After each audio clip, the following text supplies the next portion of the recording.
This is just a quick warning about this video. We're going to be touching on some sensitive subjects, rather, in this video regarding the R word and the SA words, which have to do with sexual stuff. So if you're not in a place for that, or you don't want to hear about that type of stuff, then don't listen to this video. I have something to discuss about it from the news as well as in my own life. So please, if you don't want to watch that or listen to that, do not watch this video. Hey guys, thanks for coming back to my channel. You probably heard about Russell Brand and some of the allegations that have come out there. It seems like I've heard anywhere from 4 to 5 women have come out saying that he has R'd them, or at least SA'd them. I'm not saying the full word, I think you guys know what I mean. Some of the things that they've described in this British news video that I watched, if taken at face value, what they said, some of it was pretty horrendous. It was not good. There was one lady, or one girl, I guess, at the time, teenager, that was 16, apparently, that he had some sort of relationship with. She actually admits that they had this weird interaction in the beginning, where I guess he was showing his ding-dong.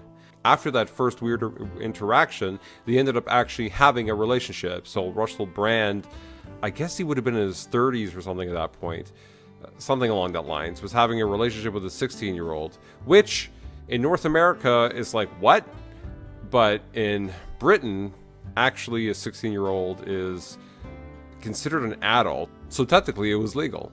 So Russell Brand has come out and posted a video, a short one, just saying, you know, hey, this is, you know, coming out about me. I deny what is being said. Everything I did was consensual. You know, this is news media coming out and attacking me because essentially I'm getting too big and too influential, and maybe I'm talking about too many things.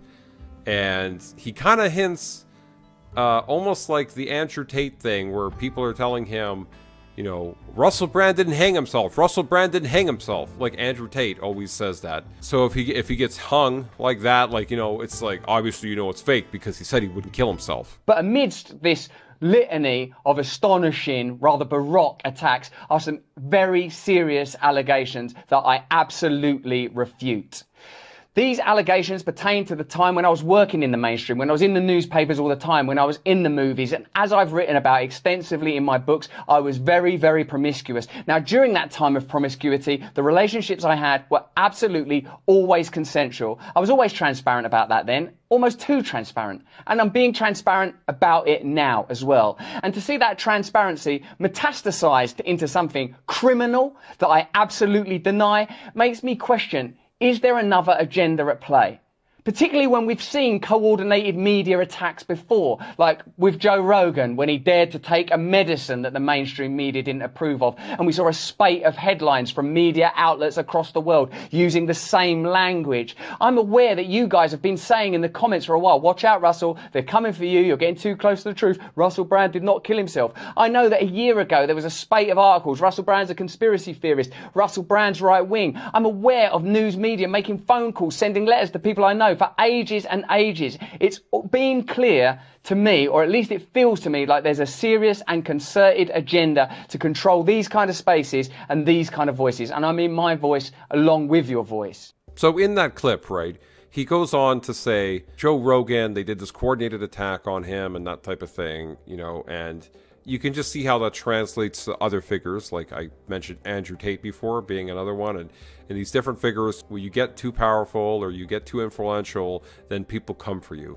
Now, Russell Brand has said some things about, let's say, the COVID vaccines, where he's saying, hey, this is really weird, and he's kind of conspiracy theorist about it, and he's been speaking out about it, and how there's like a global government, I guess, or a global society that's potentially orchestrating this all and trying to control us and that type of thing, and that's why you got to stay free and awake and all this stuff, right? But do I personally feel that that's why this might happen to him? I mean, he's got 6.6 million subscribers on YouTube, and he's got millions of people following him, but maybe I just feel it's kind of a long shot. I feel like, why wouldn't they just let him talk crap? Like, I don't know. I'm not very convinced by this argument. I'm not convinced by people who say the Matrix is out to get them and that type of stuff. But I could be totally wrong. I could be totally wrong. It's just not very convincing to me. That does not mean that these accusations are accurate and they're 100% as they are. You know, people could be doing this for all sorts of different reasons. It is a long time to wait to come out with it. Why didn't they come out with it 10, 15, 20 years ago?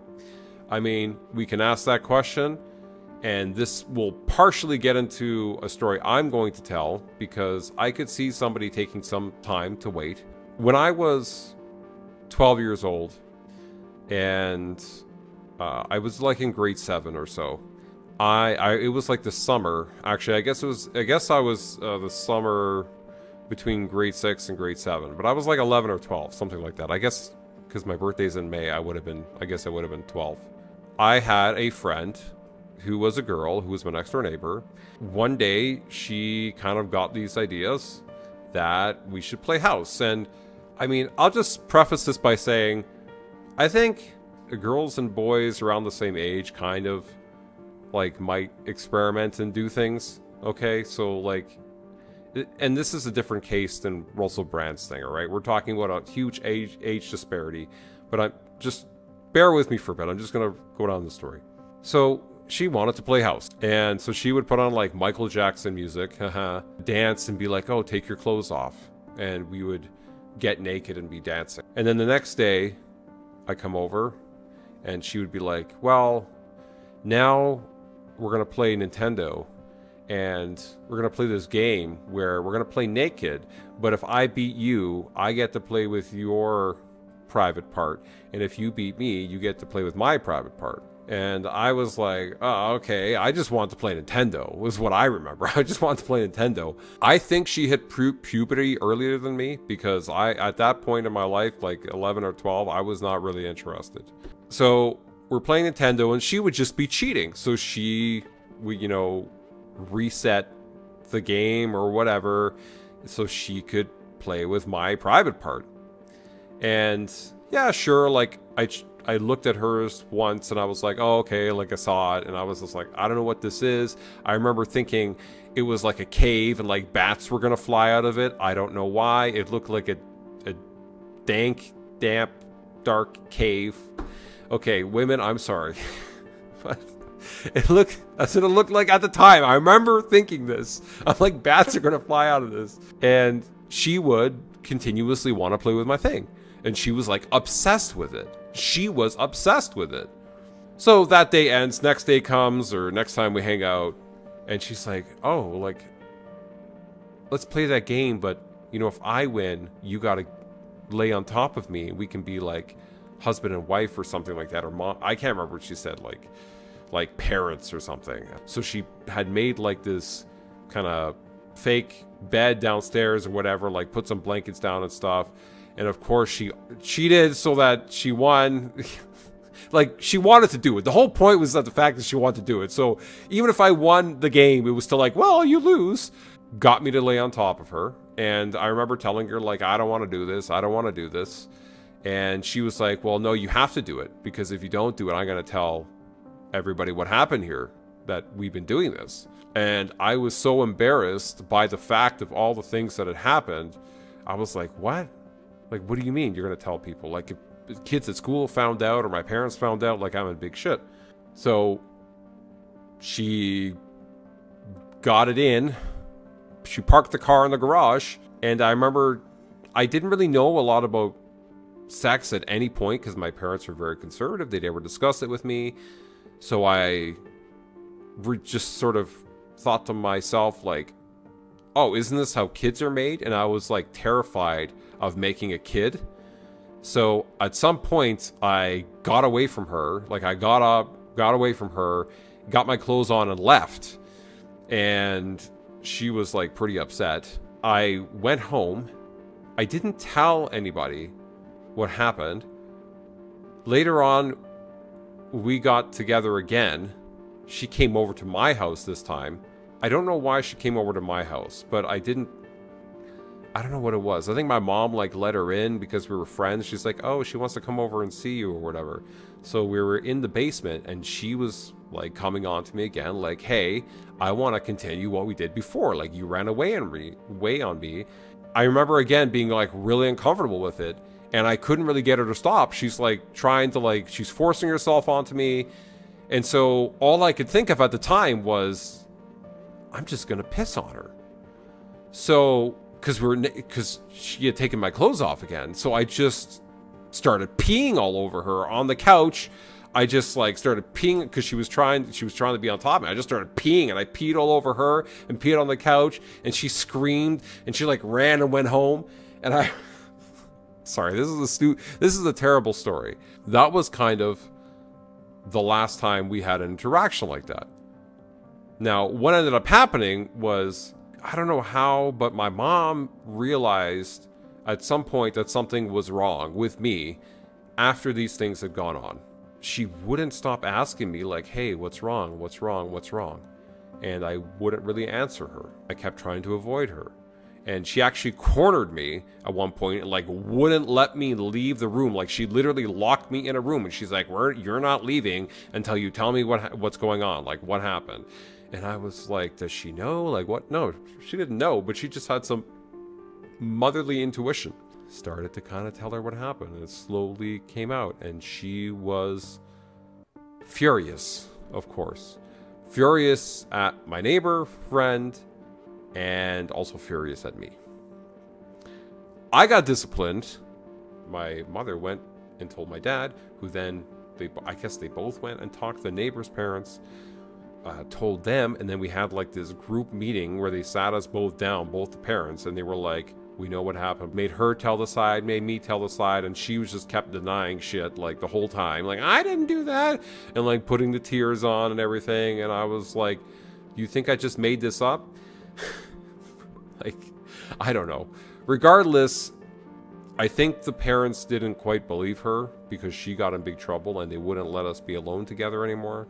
Okay, I know this story is all over the place and wacky, and I feel like I did a terrible job telling it, but the point I really want to make out of all of this is that I had a mother, in this case, right, who was very tuned in to her child, and she knew that something was wrong, and that's why I got help, I guess, with the situation, and somebody found out, and then they were able to assist me in taking this forward. Now, obviously, nobody went to police or anything like that. We just dealt with it as parents, but it was something that I wasn't able to do on my own because I was too embarrassed about the whole situation, and that people would find out what they think and what would my parents think, and it was just spiraling out of control. And then every time, right, something would happen, it was like, it just kept getting worse, right? It was another thing added to the list. Now, oh, it wasn't just you were dancing naked. No, you were dancing naked and you were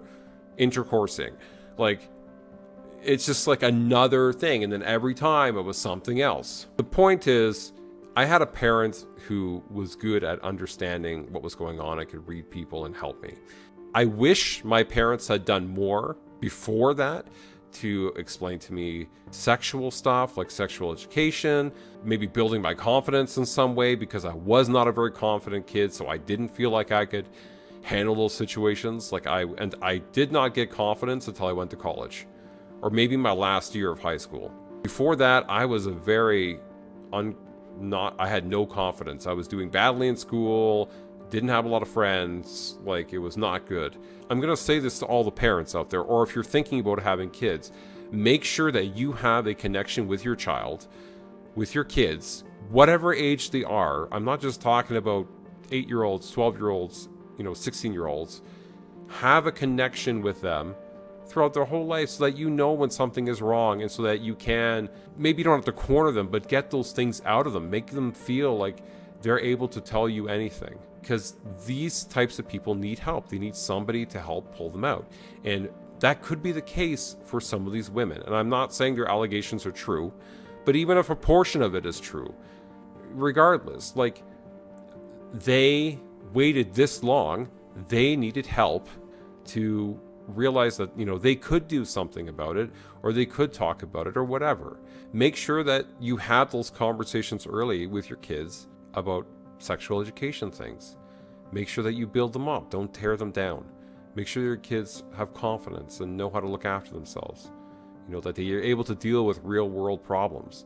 I think in today's society, we tend to not have that ability with a lot of our kids, because there's a lot of this like helicopter parenting, you know, where these parents are clearing the way, or bulldozering, where they're clearing the way of all the problems that the kids have to go through, and then they experience some sort of issues or some troubles, and they have no skills to deal with them. I mean, like, let kids deal with problems when it's easy, so that when it's hard, when something, you know, bad happens to them, like somebody beats them up, calls them a name, or something like this happens, they can deal with it. It's just like anything, like when you're working out. You can't run a marathon, just one day wake up and run a marathon because a tiger is chasing you and you have to, you know, run 20 miles or something, or you're going to die. It's like, start training now, so that now when it's easy, when nothing is chasing you, right? So that when something is chasing you, you can crush it. Now, obviously, like I said before, this situation with these women is a bit different because they're older, and you would hope that they would have, you know, the experience, knowledge, etc. to deal with it. However, a lot of people are not raised correctly today. A lot of people are in different states. They've had a lot of different issues in their lives, whatever the case may be. And so I could see people holding on to it this long. But what I really want everybody to take away from this is that we all have a responsibility to those around us to make sure that we check in with them, to make sure that they are good, to make sure that they're okay. And if you notice that something is off, ask questions. Don't just let them walk away with their head slumped, or they're not eating, or whatever it is, whatever sign it's portraying itself as. Don't let that just continue. You need to reach out, and we need to help your friends and your family members and those people that are near you. And if we all did that, things like this wouldn't happen. Well, they probably would still happen, but maybe we could reduce them, or at least we could deal with them sooner, and it wouldn't just be held on and affecting you for years, and, you know, just taking over your life or a portion of your life. Like, even me talking about that, and I felt like when I was recording this video, I felt like, oh, I've dealt with this, whatever. And then I tell the story and I feel like I couldn't say the words properly. Like, it was I told it horribly. Anyways, I will leave it there. Please, guys, let's see what happens with the court case that I'm assuming will come out of this. We don't know what way it's going to go, if it's true or it's not true, but let's just try to do our best to respect everybody in this and see what plays out in the end. Thank you for listening. Sorry for my ridiculous story. Have a great one. We'll see you again next time.